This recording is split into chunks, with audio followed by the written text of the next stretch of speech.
میرے بھائی صرف نماز پڑھ لینا کافی نہیں ہے، ہم نے نماز اللہ سے قبول کروانی ہے، اور قبول تب ہوگی جب ہم نماز ویسے پڑھیں گے جیسے اللہ کے رسول نے سکھائی ہے صلی اللہ علیہ وسلم۔ صلو کما رأیتمونی اصلی، ویسے نماز پڑھو جیسے مجھے نماز پڑھتا ہوا دیکھتے ہو۔ کسی اور طریقے سے پڑھی جانے والی نماز کو اللہ قبول نہیں فرمائے گا۔ اب آپ سوچ رہے ہوں گے کہ اتنی دیر کھڑے ہو کے کرنا کیا ہے؟ چلے کھڑے تو ہو گئے، مان لیا ہم نے، حدیث آ گئی ہے جی، مان لیتے ہیں ہم، آخر اللہ کے رسول کے ماننے والے ہیں، مان لیا جی حدیث کو، اب کریں کیا کھڑے ہو کے؟ میرے بھائی جیسے رکوع میں کئی دعائیں آئی ہیں، ایسے ہی قوما میں بھی نبی صلی اللہ علیہ وسلم سے کئی دعائیں آئی ہیں، اور بخاری مسلم کی روایات ہیں۔ میں نیچے ابھی نہیں جا رہا، میں یہ نہیں کہہ رہا کہ ابو داؤد شریف کی روایات ہیں، میں یہ نہیں کہہ رہا ترمذی شریف کی روایات ہیں، میں کیا کہہ رہا ہوں؟ بخاری مسلم کی روایات ہیں۔ ابھی میں نیچے تو گیا ہی نہیں۔ تو میرے بھائی پہلی دعا کیا ہے؟ ربنا ولک الحمد حمدا کثیرا طیبا مبارکا فی۔ ربنا، اے ہمارے رب کسے کہتے ہیں؟ جو خالق ہو، مالک ہو، رازق ہو، کائنات کے نظام کو چلانے والا ہو۔ اور یہاں افسوس سے کہنا پڑتا ہے کہ اللہ کو رب تو مکہ والے بھی مانتے تھے، انہوں نے کچھ بزرگ بنا رکھے تھے، کہتے تھے یہ بزرگ اللہ سے لے کر دیتے ہیں، لیکن رب اللہ ہی ہے۔ قرآن پاک میں موجود ہیں ساری باتیں، ٹھیک ہے میرے بھائی؟ لیکن افسوس سے کہنا پڑتا ہے کہ آج کے کئی مسلمان یہ کہتے ہیں کہ نہیں جی، اللہ تعالیٰ نے ڈیوٹیاں تقسیم کر دی ہیں، اس بزرگ کی قبر پہ جائیں گے تو بیٹا ملے گا، اس بزرگ کی قبر پہ جائیں گے تو ملازمت ملے گی، ادھر کہیں جائیں گے تو کیا ملے گا جناب؟ بارش مل جائے گی، اور ادھر جائیں گے تو بھینس کا دودھ ملنا شروع ہو جائے گا۔ میرے بھائی ہم نے بڑا ظلم کیا ہے توحید کے ساتھ، توحید کے اوپر بڑا ظلم کیا ہے، اور اگر آپ ظلم کر رہے ہیں تو ظالموں کو اللہ معاف کرنے والا نہیں ہے، شرک کا ظلم جو کریں گے اللہ ان کو معاف کرنے والا نہیں ہے۔ توبہ کر لیں، رشتہ داروں کو سمجھا لیں، یہ شرک چھوڑ دیں میرے بھائی۔ تو بہرحال ربنا ولک الحمد، اے ہمارے رب تیرے لیے ہی حمد و ثنا ہے، تعریفیں تیرے لیے ہی ہیں، حمدن کثیرن، بہت زیادہ حمدیں، حمد تیری، تعریفیں تیری، تھوڑی نہیں، حمدن کثیرن، طیبن، بڑی پاکیزہ، مبارکن فی، بڑی برکتوں والی۔ اللہ اکبر۔ اسی لیے میں کہتا ہوں نا کہ قرآن پاک کہتا ہے وما خلقت الجن والانس الا لیعبدون، کہ میں نے جنوں اور انسانوں کو اپنی عبادت کے لیے پیدا کیا ہے، نہیں اپنی عبادت کے لیے نہیں بلکہ صرف اپنی عبادت کے لیے پیدا کیا ہے۔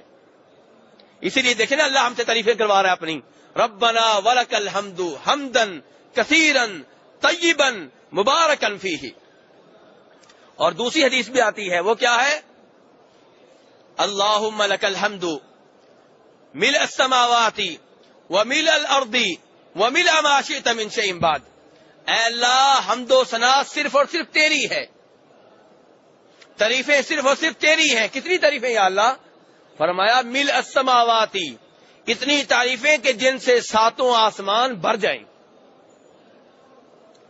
وملء الارض، تیری اعلیٰ اتنی تعریفیں جن سے ساتوں زمینیں بھر جائیں، وملء ما شئت من شیء بعد، یا اللہ تیری اتنی تعریفیں کہ جن سے وہ چیزیں بھر جائیں جن کو تو چاہتا ہے کہ وہ بھر جائیں۔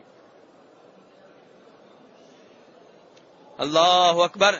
یہ ہیں وہ کلمات جن سے میرا رب راضی ہوتا ہے۔ لوگ کہتے ہیں جی دعا کیسے قبول ہو؟ اللہ کی ایسے حمد و ثنا بیان کریں آپ دعا سے پہلے تو میرا رب آپ کی دعا کیوں نہیں سنے گا؟ اور تیسری دعا، قومے کی تیسری دعا، اللہم ربنا لک الحمد ملء السماوات وملء الارض وملء ما شئت من شیء بعد، اہل الثناء والمجد، حق ما قال العبد وکلنا لک عبد، اللہم لا مانع لما اعطیت ولا معطی لما منعت ولا ينفع ذا الجد منک الجد۔ اللہ کی حمد و ثنا بیان ہو رہی ہے، اللہ کے رسول سے سیکھیں میرے بھائی، اور اللہ کے مقام کا کچھ اندازہ کریں، ایک جھلک ملاحظہ کریں کہ نبی صلی اللہ علیہ وسلم اللہ تعالیٰ کی ایسے ایسے پیارے الفاظ سے حمد و ثنا بیان کرتے ہیں، پھر بھی کیا کہتے ہیں؟ لا احصی ثناء علیک انت کما اثنیت علی نفسک، یا اللہ میں تیری حمد و ثنا کا حق ادا نہیں کر سکتا۔ کون کہہ رہا ہے؟ اللہ کے رسول صلی اللہ علیہ وسلم اتنے عظیم کلمات کہنے کے باوجود، اتنی لمبی لمبی نمازیں پڑھنے کے باوجود، اتنے زیادہ روزے رکھنے کے باوجود کہہ رہے ہیں کہ اللہ تیری حمد و ثنا کا حق میں ادا نہیں کر سکتا، تیری حمد و ثنا ویسے ہے جیسے تو نے بیان کی ہے۔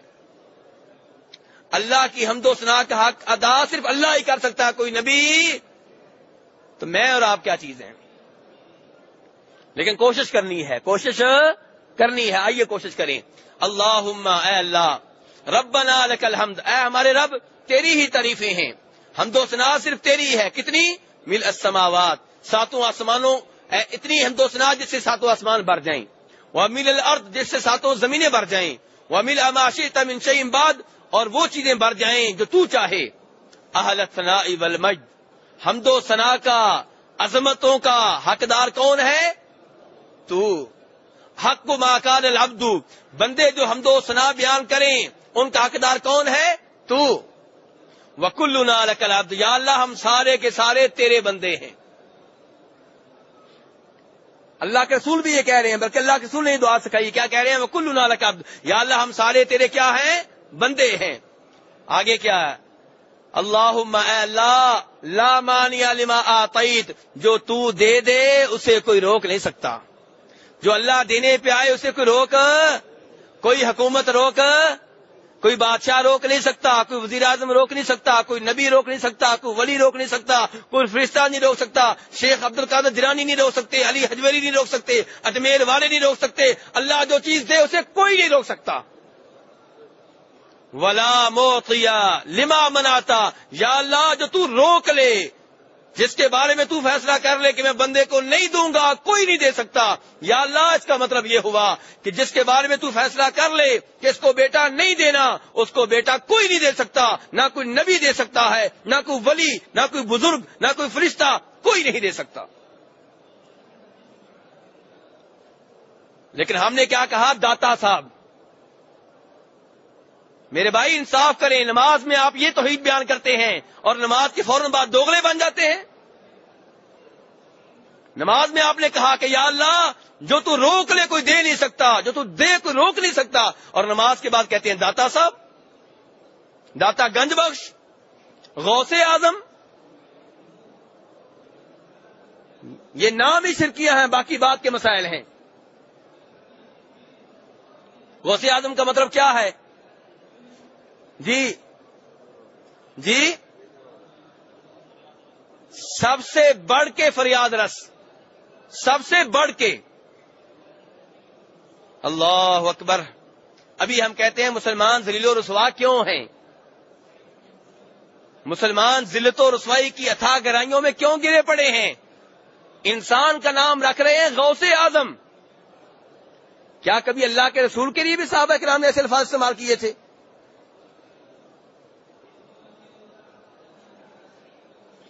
کہیں آپ نے داتا نام رکھ دیا اور علی حجویری کہہ دیں تو لوگ سمجھتے ہیں جیسے ہم گناہ کر رہے ہیں۔ یعنی کہ ابو بکر صدیق کی باری آئے تو ابو بکر صدیق کہا جائے، عمر فاروق کی باری آئے تو عمر فاروق کہا جائے، عثمان کی باری آئے تو عثمان کہا جائے، علی کی باری آئے تو علی کہا جائے، شیخ عبد القادر جیلانی کی باری آئے تو نہیں غوث اعظم کہنا ہے، نام نہیں لے سکتے۔ علی حجویری کی باری آئے، علی حجویری نہیں کہہ سکتے، داتا صاحب کہنا پڑے گا۔ کیا مذاق کر رکھا ہے اسلام کے ساتھ، دین کے ساتھ، ایمان کے ساتھ، اللہ کے ساتھ۔ یہ مسلمان ہیں جنہیں دیکھ کے شرمائیں یہود۔ میرے بھائی یہ ہے مسئلہ جس وجہ سے ہم ذلیل و رسوا ہیں، اور ایک وہ ہے جو یہ کام کرنے والے، اور ایک ہم ہیں کہ ہمارے رشتے دار یہ کام کرتے ہیں، ہم انہیں روکتے نہیں ہیں۔ ہمارے سامنے جملے کہے جاتے ہیں، بولتے نہیں ہیں، گونگے بہرے بن جاتے ہیں، کہتے ہیں ناراض ہو جائے گا، وہ ناراض ہوتا ہے، کوئی بات نہیں، یہ رشتے دار ناراض نہ ہو۔ میرے بھائی توحید کس نے پھیلانی ہے؟ انبیاء کرام علیہم الصلوۃ والسلام کی طریقے پہ کس نے چلنا ہے؟ یہ دعوت پیش کریں، یہ تبلیغ کریں، آپ کو پتھر بھی پڑیں گے، جوتے بھی پڑیں گے، گالیاں بھی دی جائیں گی، میٹھی میٹھی دعوت جب آپ دیں گے، جب آپ غوث اعظم کہنے سے نہیں روکیں گے، داتا کہنے سے نہیں روکیں گے، پھر آپ کی دعوت میٹھی ہے، پھر آپ کو کوئی نقصان نہیں پہنچائے گا۔ جب آپ لوگوں کو صاف صاف کہیں گے کہ قبریں پختہ نہ بناؤ، قبروں کے اوپر چادریں نہ چڑھاؤ، قبروں کے اوپر محلات تعمیر نہ کرو، قبروں کے اوپر کچھ نہ لکھو، قبروں کا طواف نہ کرو، قبروں کو بوسے نہ دو، قبروں کو رکوع سجدے نہ کرو، قبر والوں کے نام غوث آدم نہ رکھو، انہیں مشکل کشا نہ کہو، انہیں حاجت روا نہ کہو، یا علی مدد کا نعرہ نہ لگاؤ، یا رسول اللہ مدد کا نعرہ نہ لگاؤ، یا غوث آدم مدد کا نعرہ نہ لگاؤ، تب آپ کو جوتے پڑیں گے، پتھر پڑیں گے، خون نکالا جائے گا، قتل کیا جائے گا، جلایا جائے گا، اور تب آپ جان لیں کہ آپ نے حق ادا کر دیا توحید کا۔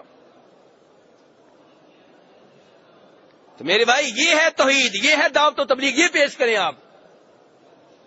لیکن اگر آپ یہ کہیں کہ نہیں جی میٹھے میٹھے مسئلے بیان کرنے ہیں، ایسا مسئلہ بیان نہیں کرنا جس سے کوئی ناراض ہو جائے، تو ایسی دعوت و تبلیغ کا کوئی فائدہ نہیں ہے۔ تو بہرحال میری بھائی یہ ہے قوما میں دعائیں جو آپ نے پڑھنی ہے۔ کیا کہہ رہے ہیں اس دعا میں آپ؟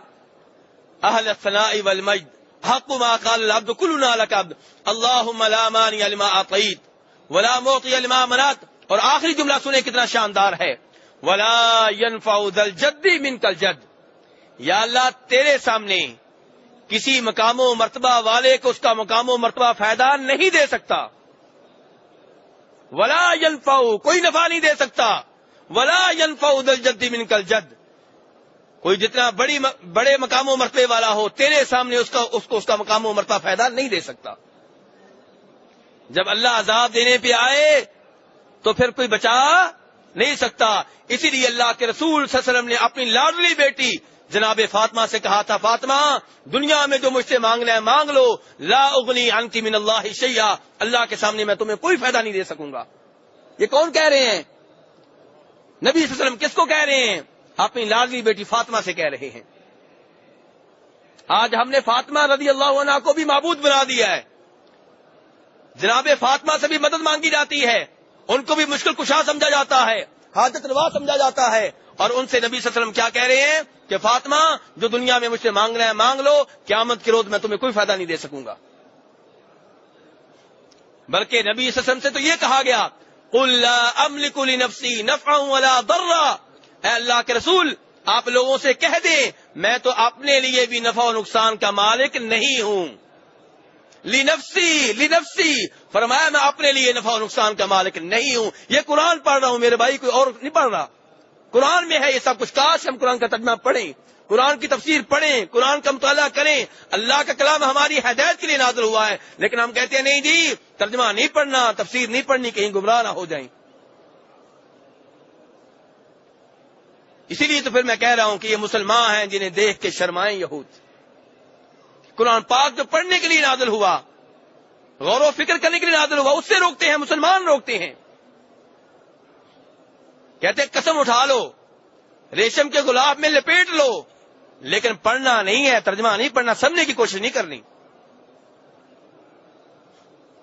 تو میرے بھائی یہ نماز کے تعلق سے چند گزارشات تھیں، چونکہ سوال بہت زیادہ ہیں اس لیے میں یہیں پہ درس کا اختتام کرتا ہوں۔ کل انشاءاللہ ہماری گفتگو شروع ہوگی سجدے کے تعلق سے، اور شاید کوشش کریں گے کہ کل نماز کا موضوع ختم ہو جائے۔